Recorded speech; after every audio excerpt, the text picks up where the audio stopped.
Good morning, good morning. It's Joseph. I am here for my weekly Wednesday Confidently Speaking video challenge.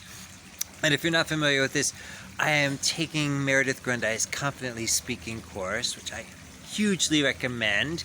Her name might sound familiar to you because she and I actually do a podcast together that's released every Thursday, and it is called Are You Waiting for Permission?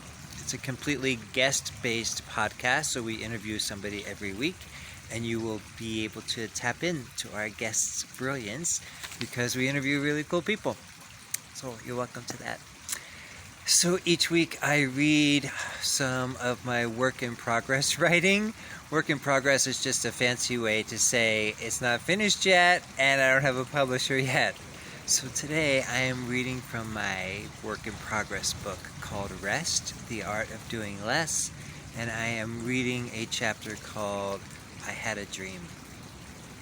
And it's super short. I hope you like it. So it starts with a quote by Gina Greenlee that says, "Is there a place you can go to break away for a little while? If you haven't yet built your tree house, it's not too late." Early this week I had a dream. Most of it escaped me when I woke up, but I remember that in the dream I was writing this book and wrote about daybreaking. I'd never heard that phrase before, but in my dream it meant taking breaks during the day. The practice of stepping away, slowing down, or stopping, and intentionally resting during the day. It was a glorious dream. Later, when I was journaling about it, I had a memory that I hadn't thought about in decades. At some point during the day in elementary school, perhaps after recess, we'd be required. This was no literal enjoy whatever you want kind of school. This was a hardcore smack you in the face parochial school. So when I say required, trust me, it was. Required to put our heads on the desk and close our eyes. It seemed like this happened for years, as if it was a school policy for all 8 grades. Perhaps the nuns were the originators of daybreaking, a moment in the middle of the day to stop. I realize that as you're sitting at your cubicle or on a Zoom call, these probably aren't ideal times or places to put your head on the desk and close your eyes. But can you find space in your day for daybreaking? Is there a point during the day when you could create a habit or ritual that feels nourishing and regenerative to you? Can I read that again? Is there a point during the day when you could create a habit or a ritual that feels nourishing or regenerative to you?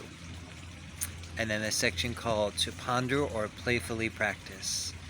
I'd like to play with a new habit of daybreaking, and it might look like this. And then there will be space in the book for you to journal. And then the chapter closes with restful tip. Your daybreaking might look like this. Closing your eyes, hands on your heart, inhaling and exhaling, smiling from ear to ear.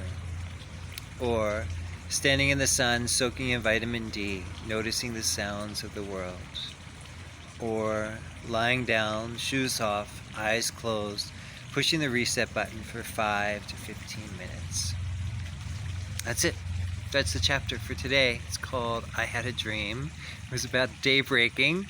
Never heard of that before, but I'm kind of liking the idea. And I live in Mexico, so daybreaking happens all the time here because we have siestas, naps. Yes, yes, yes. And I would love to hear, how is daybreaking available to show up in your world? Is that possible? And what I was thinking about last night when I was kind of going over this video in my mind is that when we do something like put our head down on the desk or go into the copy room and close the door and lie on the floor, people will think that we're weird. And we don't like for people to think that we're weird. We like to do the normal, regular, oh, I'll just push through. I'll just keep going until 5 o'clock when I get to go home. And I want to give you permission to be the weird one in your office, to be the weird one on the Zoom call, to be the weird one who says, you know what, I just need 10 minutes and I'm going to put my head down. I'm listening to the meeting, but I'm going to put my head down. You get to do that. Thank you so much. If you'd like to connect with me, you can find me at josephbennett.org. I will see you next Wednesday, and I can't wait to hear how you did with your day breaking.